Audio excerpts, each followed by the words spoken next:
All right, after putting it together, let's introduce to you our final guest for the show today. Finally joining us is Okanigbe. She's an actor, model, and also presenter who has featured in stage plays, short films, feature films, and also TV series. Yes. And of course, various roles. May, you are welcome. Thank you very much for having me. I was telling you. Excited to be here. Yeah, you're not as excited as I am. Yeah, we'll keep the focus on you in any case. I was telling you how symmetric your face is, actually. Yes. I find that very hard to believe because I feel like this side is very chubby and this side is slimmer. Really? No, it's... So which is your best side in your opinion? That one? Ah, Really? the one with the dimple. The dimple! The dimple wins every time. Welcome. Good to have you here on the show. Thank you for having me. So honestly, whenever we meet actors and we hear that they've done stage, we're always interested in finding out, you know, the difference for them. You know, which one would they rather do? Is it stage or screen? Because there are a lot of, you know, stage idiosyncrasies that creep don't into have. screen. Yes. Okay. So first of all, let me tell you this very weird story. When I first came to Lagos after studying theatre arts in school, I was like, oh, okay, I can act now. And then I tried to go for a film audition. I wasn't getting picked, and I didn't get why. Wow. So I had to take a step back and learn the difference between acting for stage and acting for screen. So on stage, you have the larger than life, you know, you project, you use your whole body, you are exaggerated most of the time. But for screen, you have to just tone it down, and you know, it's real life. So it's basically just you just acting like you, being yourself, or being a person that exists. Which one's easier, though? Being on stage or being on... They both have their challenges. So I would say stage to an extent because you have the long rehearsals and then memorizing all your lines before show day. No avenue take for two. mistake. Exactly. So you have to do everything once. But for screen, sometimes you get your script that very morning and then you have to go on stage. You have to do it right there. But they often say that stage actors overact when they get on screen. Have you ever had anyone tell you that? That's one of the issues I had when I started. So I had to learn the difference between acting for stage and acting for screen. Okay. So when you're acting for screen, you have to just be a person. So as I'm talking to you now, this is how I would act for screen.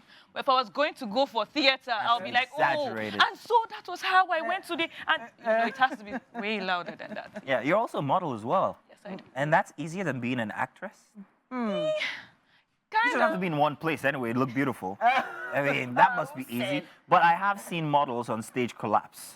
So that's why I'm thinking that it has to be really tough being a model Yeah, you just as well. have to find the balance and then make sure you are fit for what you need to do. Prepare and always be prepared for everything, basically. Speaking of being prepared, I know that there's a project that's out right now on, is it Showmax? It's currently on Showmax. It showed on Showcase and then Urban.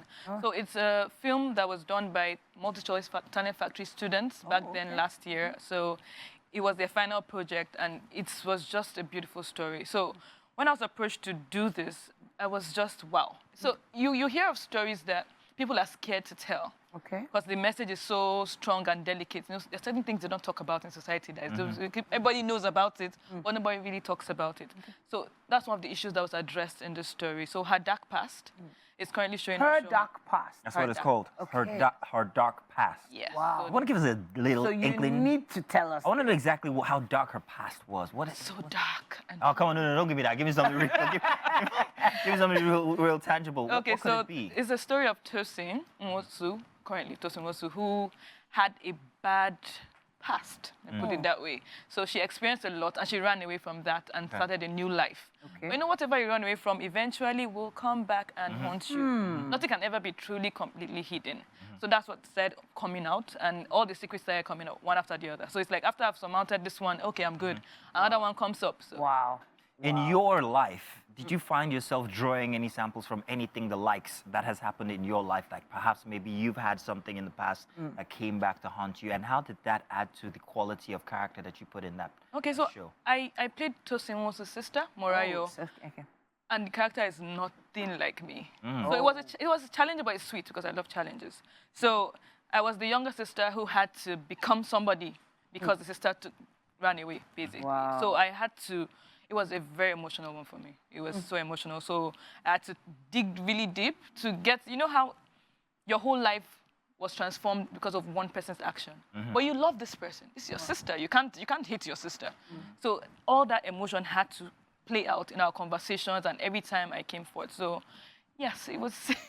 So then, taking a script like this on, was it an immediate yes for you, or did you have to really think about it? It was Immediate yes. Immediate yes. Yes. Why? Because I read it and I was like, okay, I have to be in the story. You know, there's some stories you just see and you're like, this needs to be told. Okay. So when we had the first script reading before the film itself, everybody was silent when we're done. I was like, Wow. we need to tell this story. So yes, it was an immediate yes for me. It was beautiful. You have to go see it. We will. Definitely will. Definitely will. So, what next for you after being a fantastic actor yourself? Now, I know the trend that follows is that people go on into being a producer, director, then executive producer. Yeah. And there's a lot of you guys who are fantastic out there. But what is your plan to standing out from the rest when it's eventually that time for you to rise and become the producer of a film or a movie or a show or something? What's your special ingredient? What are we looking forward to? Okay, so I've already started diversifying. So I've always been a very creative person. So everything in the creative space kind of appeals to me. So I do a little bit of photography, videography. Interesting. As I present a show as well. I also do the acting, the modeling, and then I also direct a show. So yes, you just have to make sure that you keep building on your creativity. Make sure it always stands out and it always shines through, because I notice creative people, if you keep us in a box for too long, you go crazy. Wow. Literally. So you just have crazy. to keep finding new ways to express your creativity at every point with every new venture you tap into. Talking about that box, was there ever maybe a family member or someone in your life that tried to sort of box you in? And the reason I ask this is because many new young actors have the advantage of social media. But back in the day, parents were not interested. They weren't having it. Tell us that story. So I was one of the lucky ones. Okay. I had supportive parents, not so much from people around, because they were like, why would an intelligent girl like you go and be studying theater arts? Wow, you actually studied it full on. Yeah, okay. They said, go become a lawyer, you can always act. Oh, actors are promiscuous, don't do this, don't do that. So I was one of the few lucky people that had a very supportive family. My father was always like, if this is what you want to do and you're sure you're going to put in the work, because it's a lot of work, then do it. Are actors really promiscuous? You just said that. No, that's the misconception a lot of You're people in industry, are they? They're not. People are generally, you have people in every work of life that are promiscuous, not just actors. But the issue is that actors, our lives are basically out there. So yeah, you so get the to whole see world it can see you. displayed. But people are doing things that you wouldn't even know about.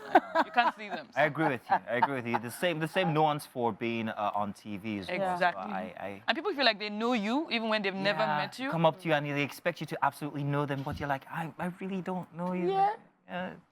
It's very difficult, but. As you know, I know there's probably a story or two there from trust me, your- I've got a dozen. Yeah. A dozen of these. I wish but we could hear them the next. That's not my banter. interview. It's hey, let's talk No to Nate. banter.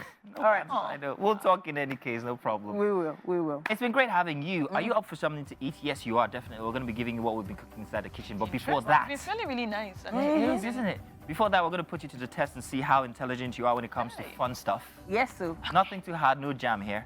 You're going to be playing our games with us. So stick around, everybody, because coming up, it's going to be Game day. very last time. That's a good one to hear.